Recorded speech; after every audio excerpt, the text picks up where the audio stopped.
Today we're going to be talking about Catch and release! Here, in this episode, a lot of really great things happen. We get more Peridot. I love Peridot. She's probably going to be in a lot of upcoming episodes too. And speaking of Peridot, a very well accepted theory got confirmed. Wow, I think that's the most times I've ever heard someone use the word Peridot in the span of 1 minute. But since she's relevant, let's talk about her.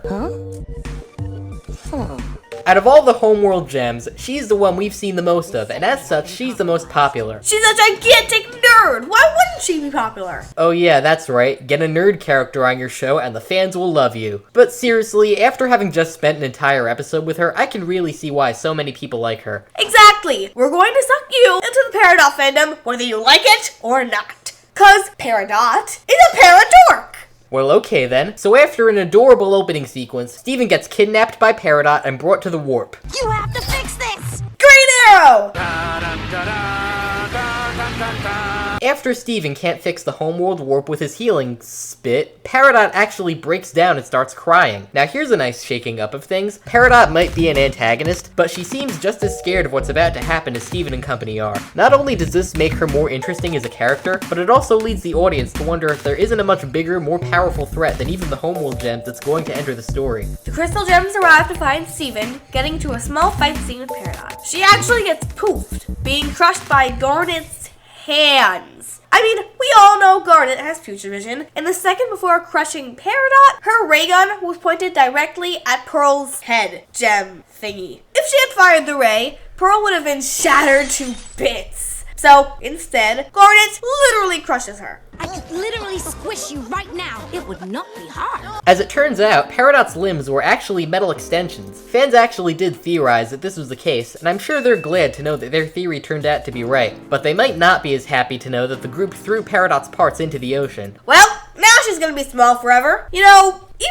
though I'm really happy that the theory is confirmed, you wanna know what else is in the ocean? Malachite. This is Peridot, transmitting on all frequencies from abandoned crystal system colony planet Earth to Yellow Diamond. What if Yellow Diamond does just so happen to reply? 1, the gems won't know. 2, Peridot won't know. 3, Jasper and Lapis will know. They'll hear the recording of Yellow Diamond on Peridot's artificial hand screen thingy, and they're gonna be saying they're gonna come to Earth to get her. But anywho, after a short conversation with Amethyst, Steven manages to open the door to Rose's room, using it to go down into the basement. There, he pops Peridot's bubble, and The cluster, you insufferable half-formed traitor megaclods! she turns out to be a super small, angry little slice of pie! Another theory confirmed. And she has socks. Parasocks! Amazing! 10 out of 10. Peridot immediately assumes that Steven is out to get her, and they start fighting. But because Peridot's tiny, With disproportionate hair. and can't do any real damage, her attempts at violence are more adorable than they are threatening. Blush! She blushes! It's a very important picture. Peridot starts rambling on about something called the cluster. Which she has mentioned in the past. Okay, what is it with you and interrupting me? You've been doing it a lot lately. Because I can. Anyway, Peridot starts rambling on about something called the cluster, which Steven doesn't know about. She seems really scared. Steven wants to know more, and frankly, so do I. You wanna know? Yes! You really wanna know? Yes! What's your shirt? It's just something I picked up at the mall around where I live. It's nothing special, really. Really? Ow! What? And of course she runs off. Peridot is such a trickster. But, unfortunately, she runs off directly into enemy fire.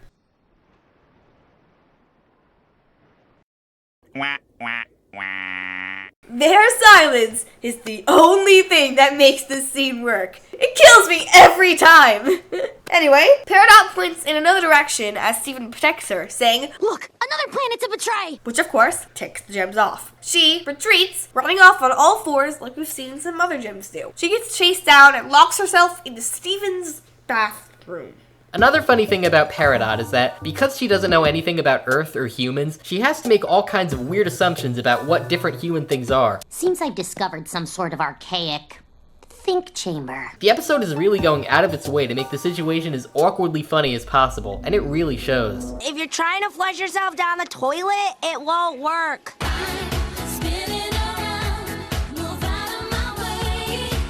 What else did she tell you? That's all I got. That's right, you dirt bombs! Dirt bombs? Are those anything like smoke bombs? The world may never know. Not unless I find out. Dirt bomb! No, wait!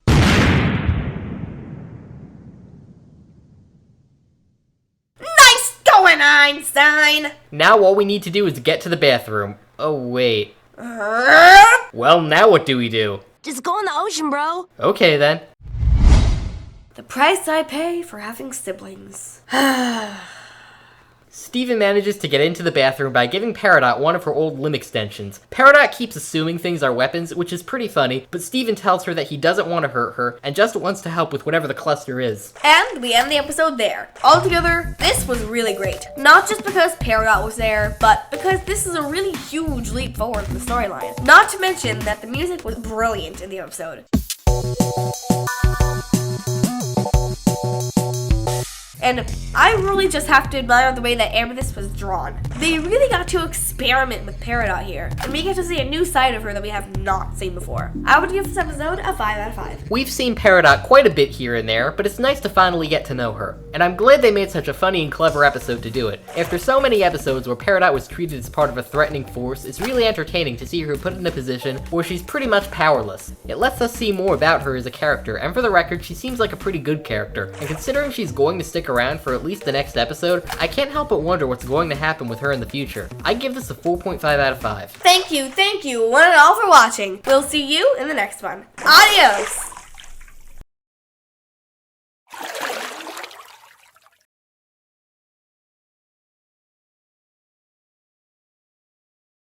Don't touch that! Refrain!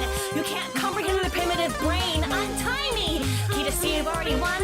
When Desperate gets back, she'll put an end to your fun. I mean it! Desist! I don't even want to think about the size of the list of every single law you're breaking. Now if you'll excuse us, we have some holiday celebrating to do. It's time to get spoopy!